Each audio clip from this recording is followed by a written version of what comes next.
Hello everyone and welcome to the 16th episode of the Heavensward Dungeon Lore series. In this series, I hope to explain things you might not know about Final Fantasy XIV dungeons, as well as discuss their individual stories and lore. This episode's dungeon is the hard mode version of the Great Gubal Library.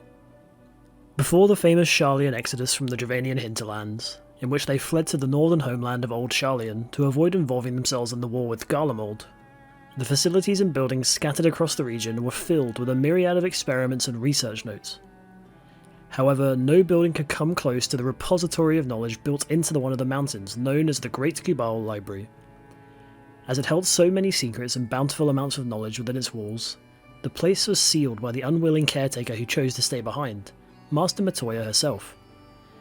Once Y'shtola bade the Scions visit her old master, Matoya decided to release the seal upon the library in order to help the group find a tome that would assist them in reaching Az's Lair.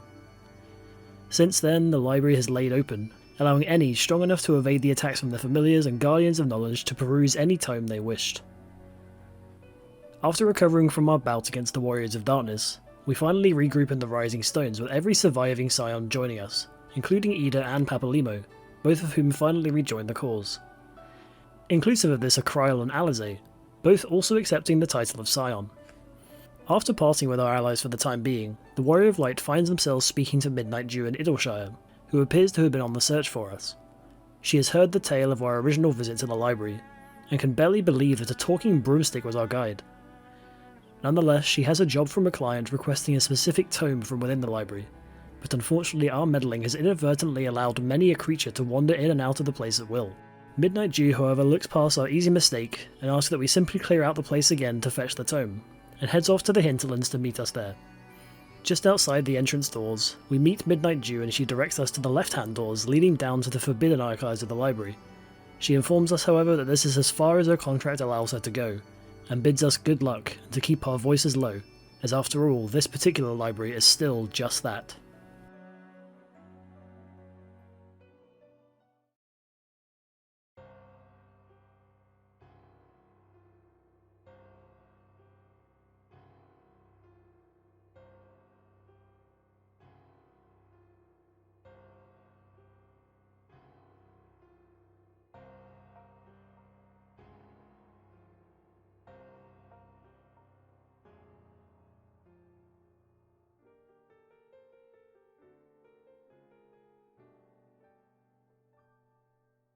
We re-enter the library, with a slight mist present in the outer chambers, and find ourselves accosted by several incorporeal voidsent, hoping to have us as playthings. As Midnight Dew stated, the familiars once found here have been replaced with a plethora of voidsent, each patrolling the corridors and rooms of the library at their leisure. We head up the magic staircase and defeat a handful of biblio-related enemies, before reaching the entrance to another enclosed room. Just here we find one of the more attractive tomes that catches our eye, The Boy and the Dragon Gay. We read about a young boy who once loved playing with his pet chocobo, until one day he was attacked and kidnapped by a group of bandits, taking him away to the icy mountains to the north. As they climbed the mountain, however, a mighty dragon swooped upon the group, causing the chocobo to rear in terror and throw the boy from its back. The boy tumbled down the cliff, breaking his bones and leaving him half dead. As the beasts of the mountain approached to get their fill and the boy made peace with his deity, another dragon rushed in, burning the creatures to ash with a great roar. The boy's life saved, the dragon approached the young man and bid him climb upon its back, whisking them both away to the gods nowhere. We continue moving forward in the library, past the familiar rooms from our previous excursion, eventually reaching the reading room, where the incorporeal voidsent ambushed the party with their leader, the High Babulas. The creatures screech and roar to damage the party, but fall easily to our might after a time. We then spot a second tome upon a nearby desk, titled Of Loves Unrequited. It seems to be a diary of sorts from a woeful Rogadin, cursing their body in its ungainly shape, or giving praise to a mysterious love interest. The Rogadin praises their perfect features, and comments on the blow to their heart they felt when first laying eyes upon their love. They express woe over their own race once more, wondering if one of her kind could ever love a Rogadin. While they wish not to believe in the good sense of themselves, their heart could not stand the thought of being left alone without them in the world. They wish mercy upon their own soul, and pray that their love visits them again once more when they arrive in Limsa. The very last sentence refers to the so-called goddess by name, being Brayflox Alltalks. the cheese recipe-stealing goblin who we once aided by freeing her Longstop of its invaders.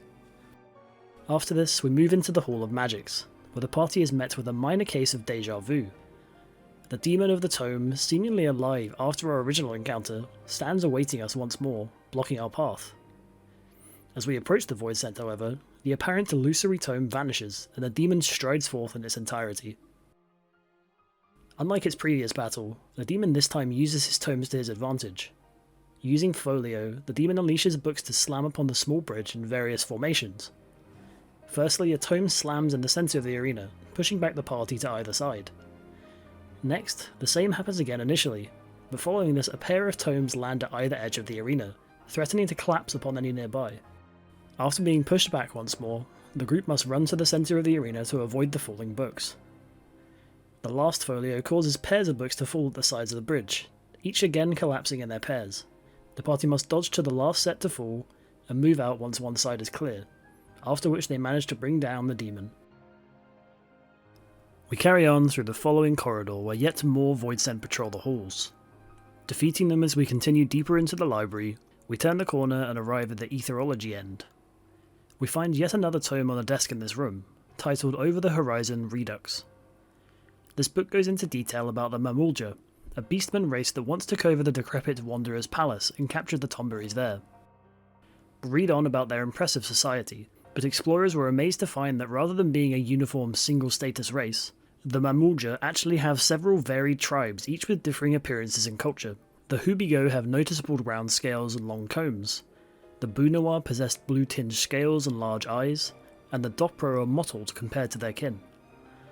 The tome goes on to explain that Mamulja rarely marry outside of their tribes, except for important religious reasons, but these occasions often result in the offspring bearing two heads, and are groomed to be warlords from a young age. The Autarch too, the known leader of the Mamulja, is known for a fact to be one of these blessed children. We continue on through the opposite room and down some stairs into a rounded room lined with more books.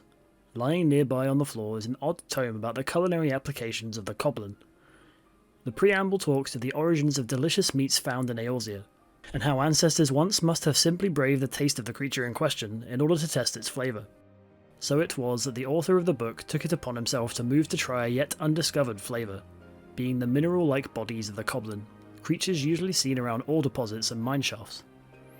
However, the following paragraph notes it was written by the current writer's older brother, who sadly passed after discovering that Coblin feelers were very poisonous to any ingesting them. It did not deter the brother of the deceased, however, who vows in the tome to carry on his brother's work, in order to not let his death be in vain.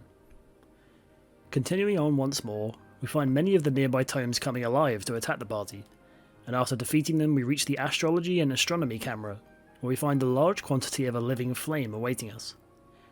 This creature acts rather similarly to its watery counterpart fought within Alexander, but instead using fire. It uses Sea of Flames to erupt fire from beneath the party's feet, and uses Slosh to barrel at a random member, causing severe damage the closer they are to the flame.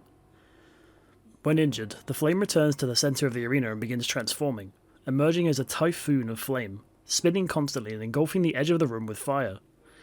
Here it unleashes ferrofluid, magnetising the party and itself. The party must react by moving close to or far away from the flame to avoid being pushed or pulled into it, with matching symbols standing close and opposing symbols standing far away. After executing ferrofluid a few more times, the final attack from the flame causes seals of night and day to appear on the party, and summons forth a small platform with the same symbols. The party must rush to the platform with the matching symbols to theirs in order to avoid the heavy damage. After taking out the flame, we move up the stairs and reach the Rare Tomes area, the usually forbidden section of the library. As we enter the first room, we spot another interesting book atop the desks opposite the entrance. This book details the proceedings of the Amdapori Council of Magi, and the passage in particular references a vote being made upon the names for newly created healing magics. We read that the council had trouble choosing the name for an augmented version of Curaga, the then most potent white magic used, choosing between 4 similar sounding results. After some debate, the council found the names all to be lacking in gravity, and so held a vote, resulting in a 17-3 pass in favour of abolishing the current naming system and changing it to a simpler version. On the last page, we see that this is how current white magics got their names, as the Amdapori decided upon numerical values such as Cure 1, Cure 2, and so on. We move on to fight the Pirogos and Mammoths stationed in these corridors, presumably untouched from the Sharlayan's initial defenders of these restricted zones. In the School of Nihility, many more Mammoths come to life from nearby statues, and after defeating them all, the seal vanishes and we proceed to the last lamp, where a familiar foe in the form of a panda awaits. Appearing once more, the large creature begins bellowing at the party, causing steadily more damage over time. Upon felling a panda, we spot a final tome resting upon the desks once more. After our encounter with the boy and the dragon Gay, we find a book attempting a literary analysis of the title. It explains that the novel is an adaptation of an apparent true-to-life story that once happened long ago as an even more ancient Ishgardian myth. The boy from the story lived in squalor, but with a very kind heart. A band of ruffians arrived one day to spirit him away to try and flog him to a slave trader for gold. Soon after leaving the boy's village, the band was accosted by a great dragon, swooping down and ripping the blaggers limb from limb. Although it seems a great coincidence, legends tell that the dragon and the boy were acquainted previously, and the former had sensed his friend in grave danger. In the struggle, however, the boy had fallen from the cliff as told in the story, and was gravely wounded. So it was that upon seeing the boy's wounds, the dragon gave up some of its own blood to save the boy. Soon after his transformation, the boy, now a dragon of his own, took flight with his greater friend and vanished into the night, never to be seen again. After perusing this last tome, we finally head up a last set of stairs to the rare tomes room proper, where a final intruder of the library stands to defend its knowledge for their own.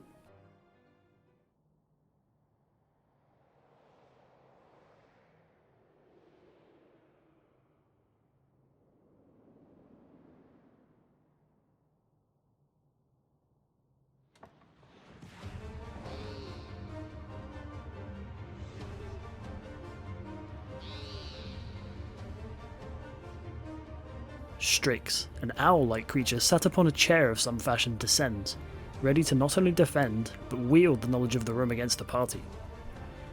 The Strix begins by checking out some of the nearby tomes, the majority of which are focused on the properties of elements or creatures. The first summons forth magically elevated areas, allowing the party to float. Strix reads the properties of quakes, and the party must use these elevated zones to avoid the heavy damage from the earth. The second set of books summoned focus on gravity and, oddly enough, imps. The new magical zones help against one or the other of these properties. When Strix reads the properties of imps, the party must use the green zones to transform themselves into an imp, so that the Strix's spell returns them to their original form. On the other hand, the properties of wind will launch the party into the air if not weighed down, and so they must use the darker puddles to increase their mass and keep themselves grounded. After this, the party must be careful not to accidentally become an imp once more, as the small creature is highly susceptible to thunder, which is what the Strix follows up with next. Finally, the creature checks out a grand tome, which appears in the middle of the arena and manifests as the Behemoth. As the terrifying creature begins channeling its deadly meteor attack, boulders rain from the sky around the arena. After they fall, the party must rush to hide behind the smaller rocks from the enormous meteor descending. After managing to evade the Behemoth and more of Strix's tomes, the creature falls and vanishes, and the tome we came for rises from a nearby shelf and lands at our feet, successfully completing our journeys to the vaults. Afterwards, we return to Idleshire to deliver the tome to Midnight Dew. She tells us that it seems the right tome, and wanders off to fetch her client, which turns out to be Yayake of the Thaumaturge's Guild. She confirms the tome to be the correct one after perusing it, and the book in question turns out to be a huge index for the other books kept within the library. It seems as though she wanted to be able to locate any tome within the repository of knowledge, and she explains that the Thaumaturge's Guild wishes to see the library restored to its former glory after having been abandoned and overtaken by fiends and beasts alike, and knowing the contents of the place is as good a start as any.